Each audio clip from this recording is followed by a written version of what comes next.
아모스 3장 1절. 이스라엘 자손들아, 여호와께서 너희에 대하여 이르시는 이 말씀을 들으라. 애굽 땅에서 인도하여 올리신 모든 족속에 대하여 이르시기를. 2절. 내가 땅의 모든 족속 가운데 너희만을 알았나니 그러므로 내가 너희 모든 죄악을 너희에게 보응하리라 하셨나니. 샬롬, 평안하셨습니까? 오늘 본문을 들어가기 전에 본문의 숲을 좀 보고자 합니다. 본문 전체의 내용이 어떻게 구성되었는지를 보려는 것입니다.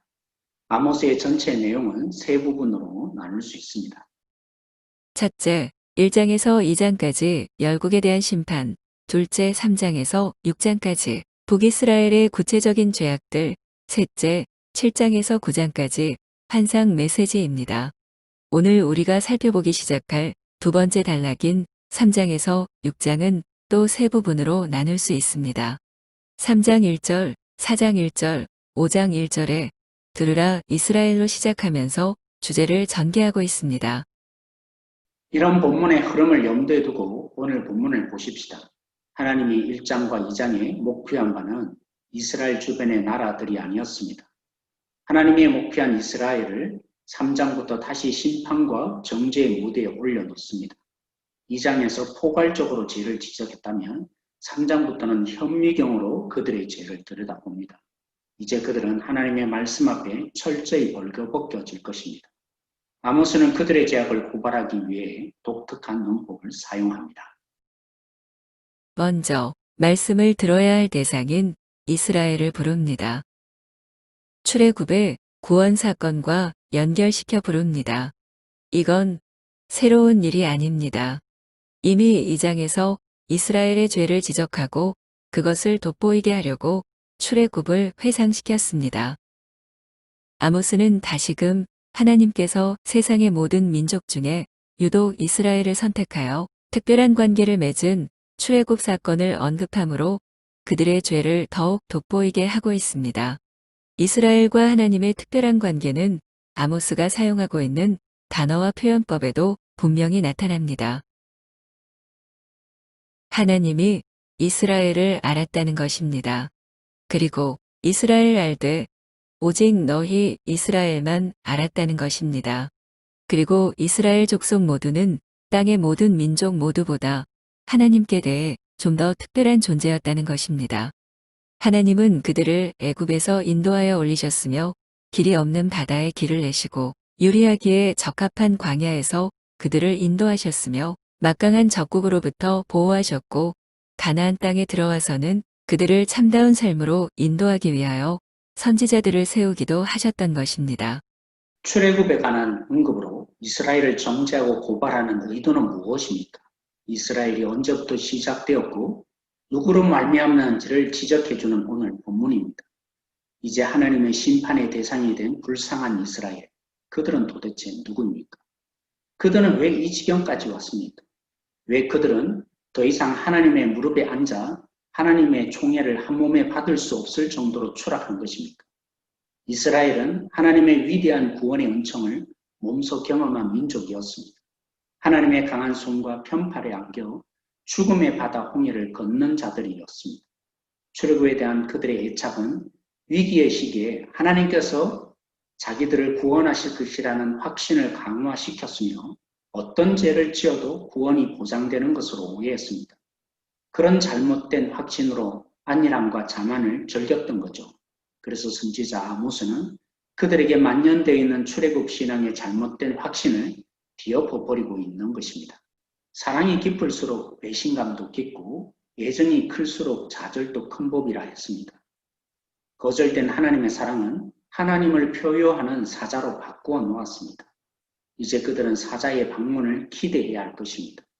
하나님은 애굽 전역을 죽음의 사자로 방문하였으나 그들을 넘어가셨습니다. 그러나 그들에게 더 이상 넘어감의 은총은 주어지지 않습니다. 하나님이 방문하심으로 새로운 삶을 살게 되었던 그들이 이제는 하나님의 방문으로 죽게 될 것입니다. 너희가 말하기를 하나님이 우리와 함께 계신다. 우리가 만국 중에 유일하게 선택받은 민족이다. 라고 외치느냐? 좋다. 내가 너희들을 유독히 내 손에 놓고 모든 죄악을 철저히 조사하여 그 죄를 물을 것이다. 사랑을 받은 것으로 그치지 않고 진정한 사랑을 받으면 사랑하게 되어 있는 걸 그들은 왜 몰랐을까요? 요한복음 15장 10절 말씀 읽겠습니다. 내가 아버지의 계명을 지켜 그의 사랑 안에 거하는 것 같이 너희도 내 계명을 지키며 내 사랑 안에 거하리라. 우리는 율법주의로 열심과 최선을 다해왔습니다. 복음으로 돌아가자며 이제 하나님의 은혜를 얘기하기 시작했는데 은혜를 하나님이 하신 것에 가만히 있는 것으로 오해한 율법주의의 또 다른 모습으로 우리가 방종을 낳았습니다. 하나님의 사랑을 받으면 우리도 하나님을 사랑하게 되어 있다고 했습니다. 하나님과 뗄래야 뗄 수 없는 관계에 있는 예수님은 하나님의 계명을 지켰습니다. 사랑하니까요. 우리도 그와 마찬가지입니다. 하나님의 무한한 사랑을 받으면 우리도 하나님의 사랑을 하게 되어 있는데 그 하나님의 사랑이 뭘 하게 만듭니까? 하나님의 말씀을 지키게 됩니다. 하나님을 사랑한다면서 하나님의 말씀을 지키지 않는다면 그건 진짜 사랑하는 것이 아닙니다. 그래서 마태는 주여 주여 하는 자마다 천국에 들어가는 것이 아니라는 예수님의 말씀을 기록했고 야고보는 행함이 없는 믿음은 죽은 것이라 했습니다. 우리는 믿음으로 구원받았습니다. 우리는 행위로 절대로 구원받지 못합니다. 하지만 우리의 믿음은 예수님의 다스림에 사랑함으로 순종하는 자로 살게 하는 믿음인 것입니다. 오늘 말씀을 가지고 우리 함께 이 시간 기도하십시다. 하나님이 우리를 구원하셨다는 의미가 무엇입니까? 이스라엘 백성들처럼 출애굽의 그 신앙에 매달려 있지는 않습니까?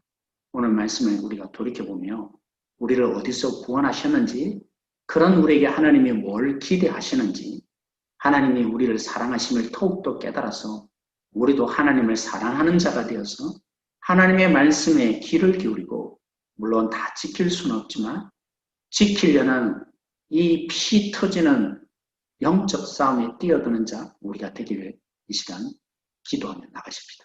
하나님, 기도 오늘 우리를 살리신 예수 그리스도의 그 십자가의 은혜로 우리를 진노의 그 모든 유혹에 넘어가시고 오늘 이 사랑으로 우리를 주 앞에 하나님의 사랑을 나 예배하는 시간 나의 모든 것을 주께 드리네 주의 손 날 위에 지키셨고 주의 발 날 위에 박히셨으니 이제는 내가 사는 것이 아니요 오직 주를 위해 사는 것이라